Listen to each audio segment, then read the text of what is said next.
It was a calm summer night in June 1992 when 18-year-old Katie Ratcliffe decided to walk home alone after leaving a local club in Camberley, Surrey. She had been feeling emotional and thought some fresh air might help. But as she walked down the quiet street, a car pulled up, and inside was a group of strangers. Among them was a young girl, barely 12 years old, whose innocent smile hid something far darker. What happened next was something no one could have imagined. The crime was so shocking that it left the entire country stunned, and the identity of the person responsible made it even more unbelievable. How could someone so young commit such a horrific act? What led her down such a dark path? Join us as we dive into one of the most chilling stories in Britain's history. Sharon Carr was born on December 21st, 1979, in Belize, a small coastal country in Central America that was still a British colony at the time. She was raised by her mother, Molly, whose last name remains unknown. Sharon grew up with 3 siblings, each of whom had a different father, leaving her uncertain about her own biological father. Reports suggest that in the early 1980s, Molly met George Carr, a Jamaican soldier stationed in Belize with the British Army. Their romance quickly blossomed, leading to marriage. However, the family lived in poverty, often struggling to put food on the table. Alongside financial hardships, Sharon's early years were marked by a household filled with conflict and abuse. George reportedly drank heavily and turned violent when intoxicated, often directing his anger toward Molly and the children. Molly herself was said to be aggressive, frequently venting her frustrations on her young children. Sharon later claimed that her mother subjected her to severe beatings and even inflicted burns upon her. In 1986, in search of a better life, the Carr family relocated to England and settled in a public housing complex in Camberley, Surrey. Sharon began attending the local primary school, where teachers initially described her as polite, sociable, and helpful. However, beneath this innocent exterior lay a troubled child. Signs of aggression began to surface as Sharon befriended older peers who negatively influenced her. These new friends introduced her to cannabis and encouraged her to engage in theft and drug dealing. Her behavior grew increasingly concerning. She developed an interest in weapons and started carrying a sharp object in her school bag. As her attitude worsened, Sharon became rebellious and disrespectful, frequently disrupting classes and seeking attention. The tension at home reached a breaking point when George decided to leave the family. Molly, enraged by his decision, poured boiling oil on him during a heated argument. Both sustained severe burns and required hospitalization. Following this violent incident, Sharon shocked police by calmly defending her mother's actions, appearing unfazed by the domestic chaos she had witnessed. Molly was later charged with assault and ordered to undergo therapy, and the couple divorced. By 1990, Sharon, then just 11 years old, had become unmanageable at school. Authorities intervened, placing her in foster care for nearly a month. When she returned home, she discovered that Molly had begun dating a laborer with 2 daughters from a previous relationship. The man soon moved in with them. Around this time, Sharon entered secondary school, and for a brief period, life seemed to stabilize. She even joined the school basketball team, giving her teachers hope. However, this relative calm was deceptive. Beneath the surface, Sharon's personality was deeply influenced by her turbulent childhood and her mother's disturbing beliefs. Molly, claiming to have supernatural abilities, introduced Sharon to voodoo practices, including animal sacrifices. Sharon began using these rituals to manipulate those around her, reciting incantations and threats to instill fear and exert control over others. Sharon's descent into darkness took a chilling turn when she reportedly delved into the world of black magic, leading her to commit heinous acts of cruelty against animals. Later, court records detail how she took pleasure in torturing cats with sharp objects. In one confession, she admitted to killing a neighbor's dog and using a shovel to split its body in two. Disturbing accounts also claim she once told a friend about throwing live hamsters into boiling oil. Shockingly, these horrifying actions went unnoticed by the adults in her life. With no one to stop her, Sharon's violent tendencies escalated. She moved from animals to humans, fulfilling her darkest fantasies. On the evening of June 6, 1992, 12-year-old Sharon was hanging out with her usual group of friends. By the early hours of June 7th, the group had parked their vehicle on the outskirts of Camberley. Whether they were there by chance or waiting for a target remains unclear, but what's certain is that they soon encountered 18-year-old Katie Ratcliffe. Katie, a hairdresser with dreams of opening her own salon, had left home earlier that night after assuring her parents, Joseph and Helen Ratcliffe, that she would return. Katie was heartbroken from a recent breakup and had reluctantly gone out with friends to lift her spirits. The night took a turn for the worse when she ran into her ex-boyfriend at the club, stirring up fresh pain. Upset and on the verge of tears, Katie decided to leave abruptly, declining offers for a taxi or an escort home. As she walked alone along the quiet street, she crossed paths with Sharon and her group, who offered her a ride. Katie, reassured by Sharon's youthful appearance, accepted the offer, unknowingly stepping into a nightmare. An hour later, children playing near a cemetery wall discovered Katie's lifeless body. She was naked with multiple stab wounds, including injuries to her private areas. While there were no clear signs of sexual assault, the police awaited autopsy results for confirmation. Katie's body was transported to the local morgue, where her devastated parents identified her. The brutality of the crime led investigators to suspect a sexually motivated attack by an adult male. Police profiled the killer as someone in his 20s or 30s. Over 500 men were questioned, including Katie's ex-boyfriend and the young men she had spent the evening with, but no leads emerged. Katie's ex expressed deep regret, stating that if he had taken her home, she might still be alive. The forensic report revealed around 30 stab wounds inflicted by a 15-centimeter blade, with injuries to the ribs, heart, and genital area. Some of Katie's jewelry and personal belongings were missing. Authorities were baffled as to why her body was found in a neighboring town when she was last seen in Camberley. With no evidence or leads, the investigation hit a dead end until a shocking attack 2 years later unraveled the truth. On June 7, 1994, exactly 2 years after Katie's murder, Anne Marie Clifford, a 13-year-old student at Collingwood School in Surrey, was brutally attacked in the school bathroom. The assailant was none other than Sharon. Armed with a sharp object, Sharon stabbed Anne Marie multiple times, puncturing her lung and nearly killing her. The attack was interrupted by 5 students who entered the bathroom and stopped Sharon. During questioning, Sharon admitted to torturing animals and confessed to killing the neighbor's dog with a shovel. Shocked by her revelations, authorities sent her for a psychological evaluation.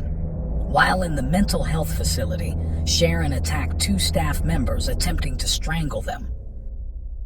In December 1994, she was convicted of assaulting Anne Marie and was sentenced to 2 years in detention. She was moved between psychiatric units, where her violent behavior continued, prompting authorities to transfer her to the male section of a secure center in Durham. In September 1995, Sharon was moved to Bullwood Hall, a facility for young offenders. Staff there were trained to handle her violent and sexualized behavior. It was during her time at Bullwood Hall that the truth about Katie's murder began to surface. Sharon bragged to fellow inmates and their families about the killing, describing it in chilling detail. She also documented the crime in journals she kept in her cell. In January 1996, Sharon confided in a prison guard she had developed feelings for, revealing what she had done to Katie. This confession, combined with her writings, finally provided investigators with the breakthrough they needed to connect Sharon to the horrific crime that had haunted Katie's family for years. The law enforcement officer immediately notified the police, who confiscated Sharon's journals and drawings. What they uncovered in those notebooks was shocking and deeply disturbing. Sharon had meticulously documented the horrifying details of her attack on 18-year-old Katie, vividly describing the pleasure she derived from causing harm. Among her writings, she included sketches of the murder weapon and chillingly detailed how she plunged the blade into Katie's chest.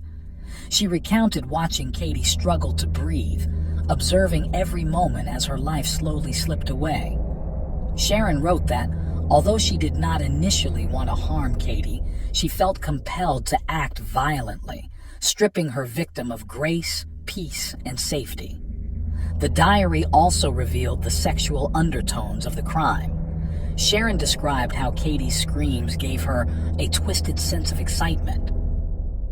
This revelation shed new light on the brutal injuries inflicted on Katie's genital area, initially leading investigators to believe the perpetrator was a man. In another passage, Sharon claimed that she frequently saw the devil in her dreams and sometimes in her mirror, only to realize it was her own reflection. These confessions, combined with leaked details of the crime, led the media to dub her the Devil's Daughter. What particularly alarmed authorities was the introduction in Sharon's journal, where she brazenly proclaimed herself a criminal. She wrote, "Taking lives is my business, and business is good." During a grueling 20-hour interrogation, Sharon gave varying accounts of the events. However, one consistent detail was her admission to stabbing Katie multiple times with a sharp object. In two versions of her story, she claimed to have been in a car with two friends during the attack. She also alleged that they had intimate relations with Katie before disposing of her body. Sharon identified the two individuals, but when questioned, they provided alibis and were excluded from the investigation. Despite this, doubts lingered about their potential involvement, as the prosecution struggled to explain how a 12-year-old girl could have dragged Katie, who weighed 90 pounds, to the location where her body was discovered. Based on her confessions and the evidence in her journals, Sharon was charged with murder. The trial began in early 1997 at Winchester Crown Court. After 4 weeks of proceedings, Sharon Carr, by then 17 years old, was found guilty, becoming the youngest individual in Britain to be convicted of murder. Although Mary Bell had been convicted at age 11 for her involvement in the deaths of 2 children in 1968, her charge had been manslaughter, not murder. Sharon's conviction made headlines, and her demeanor in court shocked onlookers. She smirked as the verdict was read and maintained the same mocking smile as she was escorted from the courtroom to the prison, where she awaited sentencing. On March 25, 1997, she was sentenced to life imprisonment with a minimum term of 14 years before being eligible for parole. The presiding judge described her as an extremely dangerous individual. In June 1998, under the Mental Health Act, Sharon was transferred to a psychiatric hospital where she was diagnosed with schizoaffective disorder. She remained there until the facility transitioned to a men-only hospital, at which point she was relocated to a secure hospital in London. In 1999, a request to reduce her minimum sentence to 12 years was denied, keeping the original 14-year minimum intact. During her time at Broadmoor Psychiatric Hospital, she met another inmate, Robert Lane, who was institutionalized for murdering his mother.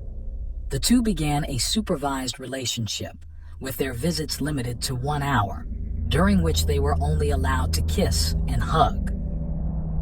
In 2001, they announced their engagement, and the media reported that their wedding was planned for late August in the chapel of a secure hospital.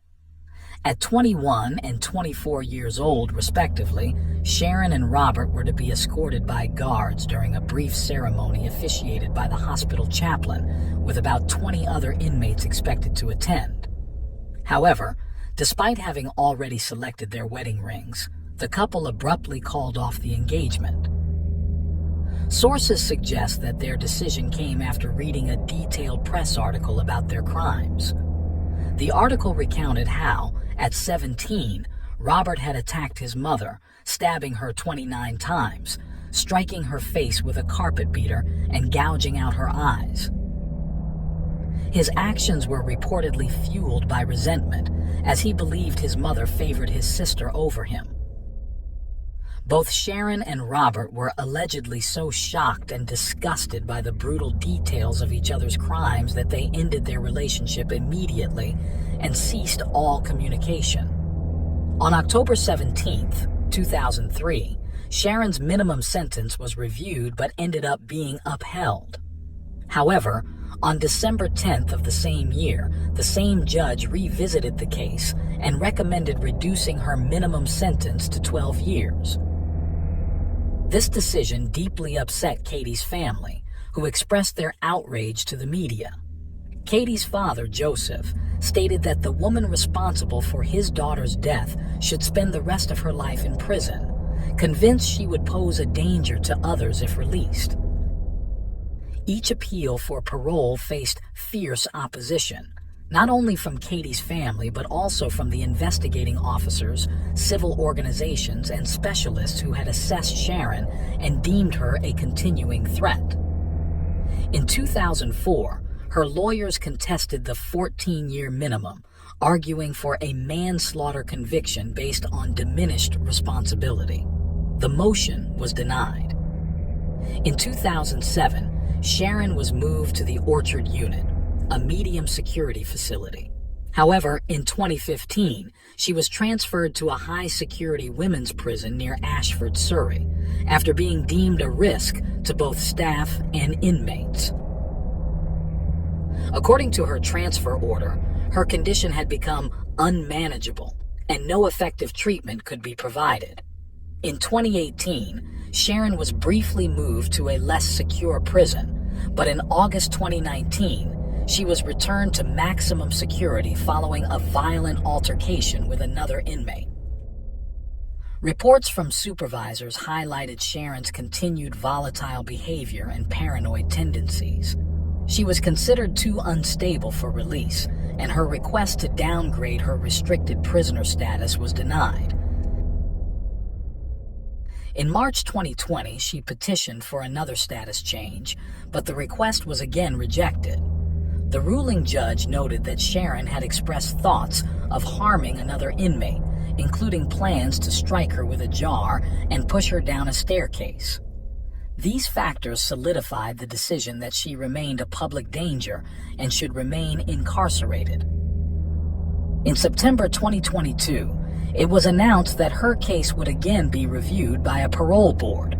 At 42 years old, Sharon remained behind bars, despite having served the minimum 14 years. However, as she was serving a life sentence, there was no obligation for her to be released. During this review, she sought either full release or transfer to an open prison. The hearing took place in October, but no records of the outcome were found, and Sharon remained in maximum security. The case made headlines again in August 2023 as reports surfaced that Sharon, dubbed the Devil's Daughter, could potentially be freed after 31 years since the murder of Katie. However, her parole request was once again denied after experts rigorously evaluated her case and argued that she continued to pose a threat to society. Judicial records revealed that, since her arrest, Sharon had spent only 8 years in standard prison settings, with the rest of her time spent in specialized, secure environments. While her file documented some progress, such as participation in educational programs, work activities, and even mentoring other inmates, experts noted that her underlying risk factors had not changed. They emphasized her tendency to form intense emotional attachments and her disproportionate reactions to perceived rejection. As of November 2024, Sharon Carr, now 45, remained incarcerated at Bronzefield Prison in Ashford, with no scheduled date for her next case review. More than 3 decades after her horrific crime, she is still remembered as one of the most unusual female criminals in history. Experts note that it is exceptionally rare for women to kill strangers, making the case of a 12-year-old girl targeting an adult woman particularly unique. They also highlighted that female killers typically use just enough force to end their victim's life. It is almost unheard of for women to inflict multiple stab wounds or cause injuries to a victim's genital area, behavior far more characteristic of male offenders. Sharon's depraved actions not only inflicted unimaginable pain on Katie's family, but also left a deep scar on British society. Even today, there is debate about whether Sharon was inherently destined for a life of crime, as she claimed in her diaries, or if her actions were shaped by the violent and loveless environment in which she grew up. What do you think? Should Sharon remain imprisoned, or does she deserve a chance at freedom? Share your thoughts in the comments.